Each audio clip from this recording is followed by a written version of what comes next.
Shalom. It is wonderful to return after a few weeks away, but I will tell you 2 weeks ago on Friday, we were happily hiking with sequoias in the Mariposa Grove in Yosemite National Park. This is just a little different. We had a truly extraordinary time as a family on that journey. I'm sure you will all be jealous to hear that over the course of 2 days in Yosemite, we hiked over 25 miles. I'm sure you're all jealous of that experience. But we saw squirrels and chipmunks and birds and deer, including a few albino deer. It was rather incredible experience. We also got to San Francisco and saw a sea lion, and we might have eaten a sourdough gator and a sourdough bear. So we covered a lot of both food groups and animal types there. It was truly an incredible trip. Wait, was it like they covered in sourdough or made out of sourdough? It was made out of sourdough. And then you're gonna wonder if it's as good as my sourdough, and you'll have to judge eventually for yourselves. So we had a wonderful trip, and there's an ebb and flow of life. We talk about that very regularly in Judaism, that we cycle back and forth from different places, from holiness to everyday and back into moments of holiness, from purity and clean to impurity and unclean, from feeling God, Shekhinah, feeling God's inborn presence, to Ein Sof, that God is transcendent and beyond our reach. It's part of Jewish life. We always talk about those incredible cycles. And on this Shabbat, I share with you a different, interesting cycle. So often, I talk about, it's a trope, it is something I repeat very often, that we are supposed to find ways of bringing light in the darkness. In fact, even if you look over onto the other side of the bima, there is, in that glass jar, is shards of broken glass and one of my olive oil lamps, because we used that for Kristallnacht a few years ago, and I use that in moments of memory to say here on this day, whether it's Tisha B'Av or Kristallnacht, here even in the midst of this brokenness, we can spark a light, and one light joining with another light. And if you remember, I did the light labyrinth earlier in the year. There are always ways to find to increase the light, as Hillel would have us do on Hanukkah. I share that with you. I relate that to you, that awareness, because I was kind of surprised. This Shabbat in this Torah portion, we're at the very end of the book of Numbers, and it's the Parshat Matot Ma'aseh. There's a different kind of teaching reminding us to take care of the dark, that it is okay to experience and sit in darkness, that not all darkness, that not all pause, that not all absence is necessarily negative. We don't always have to inject the light. Here, as I share that with you, I want to start with a story. This is a story that in the midst of my own pause and stop and saying, wait, where is the connection to what I'm going to share with you in a little while? One of our friends, one of the members of our community, Bonnie Slade, sent me an email with this story, and I read it, and she's like, Rabbi, you should share this with the congregation. And I was like, Bonnie, that was the story I needed. Of course I'm sharing it with the congregation.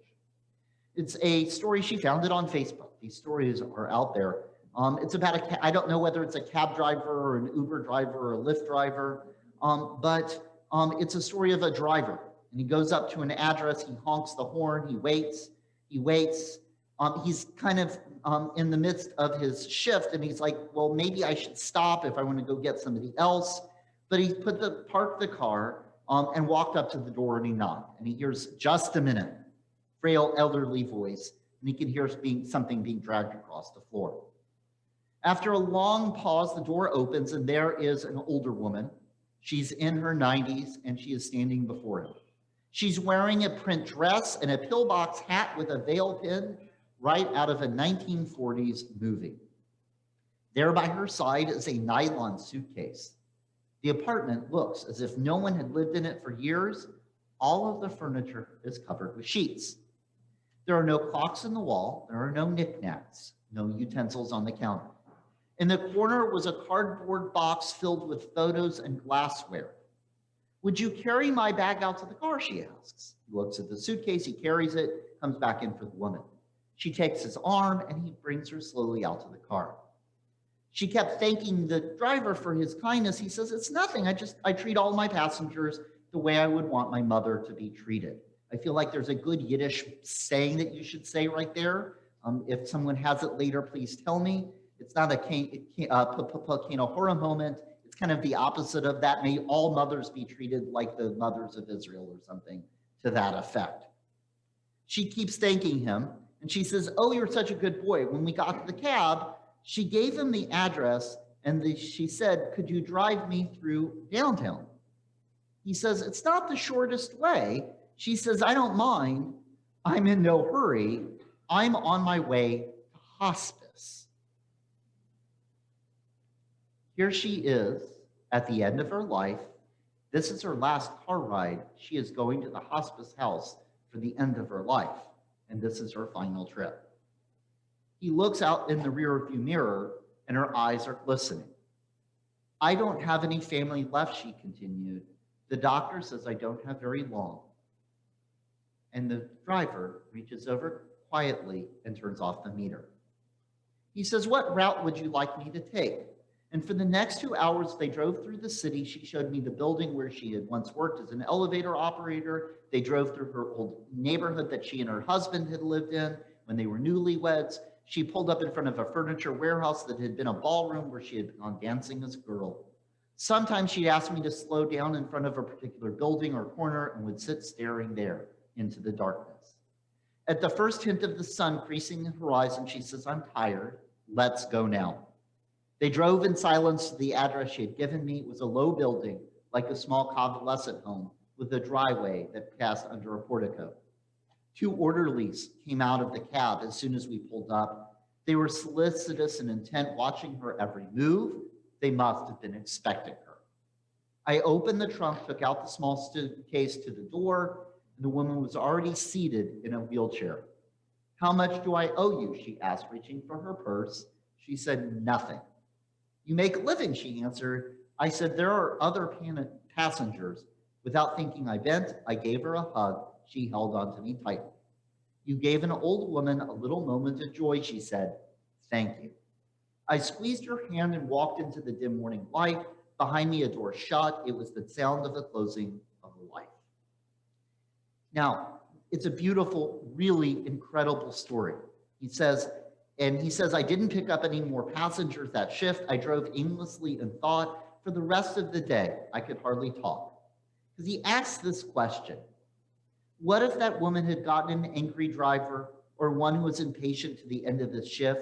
What if I had refused to take the run or honked once and driven away? He's asking those questions. And I heard that story, and part of me is, that's one of my message in a bottle or one of my angel stories. Those are the questions I'm always asking when I talk about people who make these incredible special connections.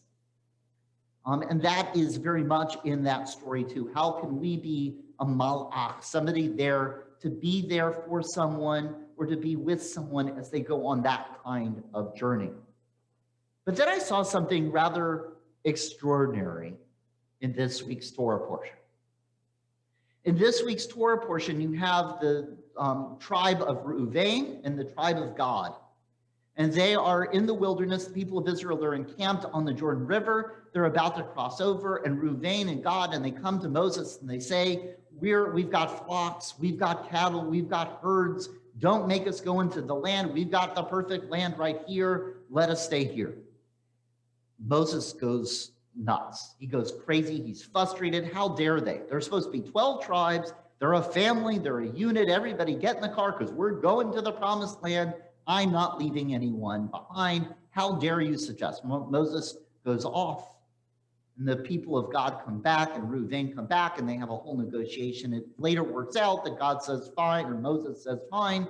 As long as you send troops with us, your people can stay here, but then the troops come with us to conquer the land. Everything goes well. But I share it with you because there is something extraordinary in the midst of this Torah portion. It echoes back to something in the story. Apparently, in Torah, if you're looking at it in the Torah scroll, between verse 15 and 16, there is a space.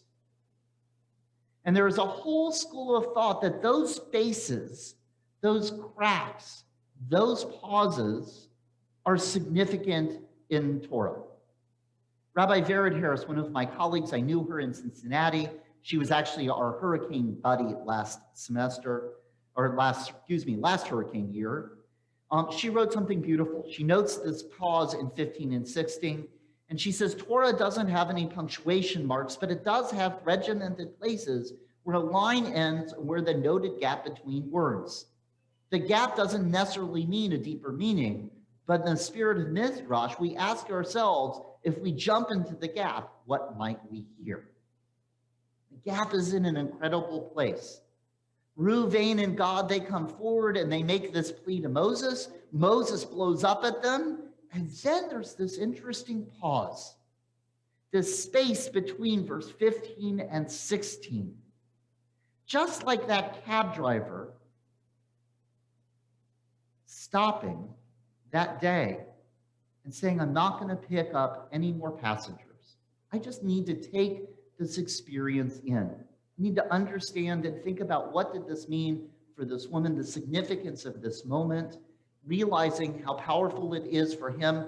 Think of those pauses that he took before he got moving again to think about what he had. Here, this pause between verse 15 and 16 in this book of Numbers, it's chapter 32, if anyone is curious. And the rabbis, the Midrashim, point out some incredible things. When we have that kind of pause, when we stop, certain things happen. One of the things that they point out between Reuven and God and Moses negotiating this is sometimes maybe that pause, that stop, allows the other person that you're talking with to figure out who they are and where they're going. Like the man giving a chance for that woman to tell her story as he went. We also sometimes in that pause gives us a chance to take a step back and look at the big picture, or maybe catch the little detail. When he asked the address, she gave the address and she said it was hospice, and that he knew what that meant. He understood it and he took it to heart. Sometimes that step back and seeing the big picture or that little detail can help us in just responding or from our gut or responding from habit, and just changes the way we move so we can be more conscious or thoughtful or caring or compassionate or grace in our responses. Sometimes it's the other person, sometimes it's us, or this is an incredible third possibility, and every time I've witnessed it, I'm blown away.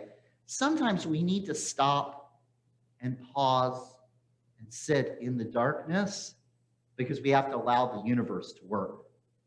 Sometimes the universe just needs a little time for a connection to be made, for someone else to arrive. Or one of my favorite stories, I was doing a wedding. It was December 31st. It was over on the beach. It's a cloudy day. And you know how sometimes the sky will break and a sunbeam will come down? Here I was doing this wedding, it was overcast. The bride had gotten to the wedding late because she had been delayed. There were all kinds of craziness going on. They had this beautiful plan and all of these surprises, and sometimes the surprise takes a little while. So she was delayed. The wedding was a few minutes later than they expected. There I was doing the 7 wedding blessings. And in the 7 wedding blessings, in the midst of them, one of those cracks happens. The sunbeam comes right down into the chuppah. And I said, wow, look, there is God shining God's light down and blessing your wedding. The bride starts bawling. I'm like, great, I just broke the bride. Finished the wedding. I'm talking to them after. And she said, no, that was incredible.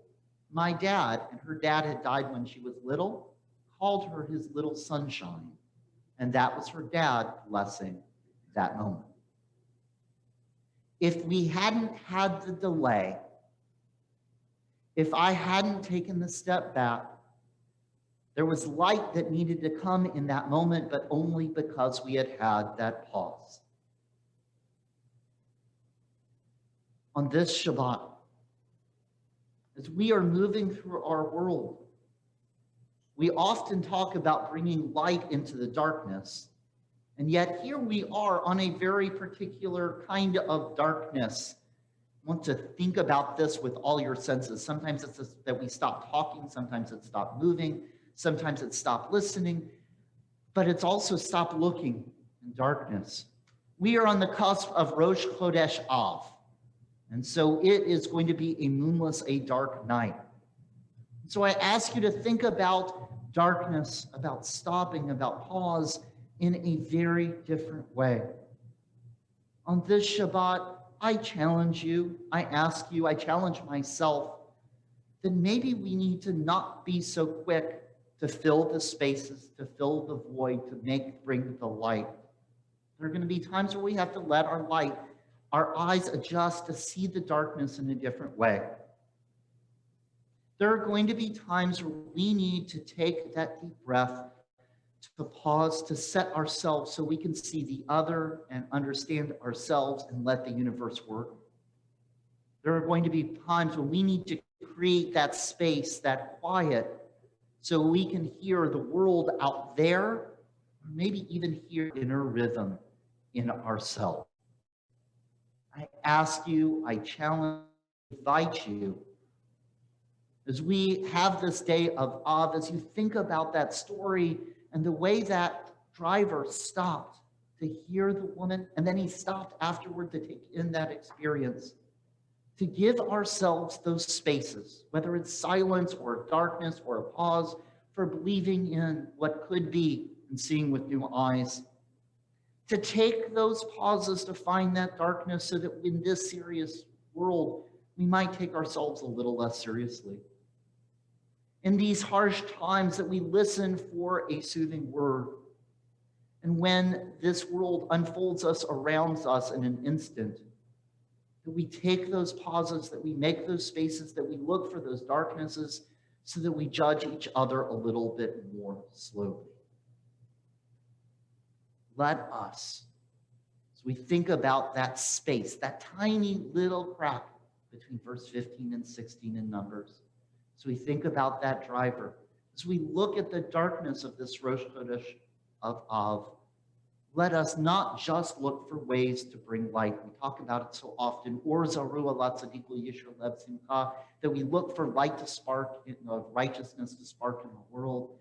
Let us, in this time, on this Shabbat and beyond, find ways of cultivating the darkness, of creating the pauses, of creating space in our world. Amen. Shabbat Shalom.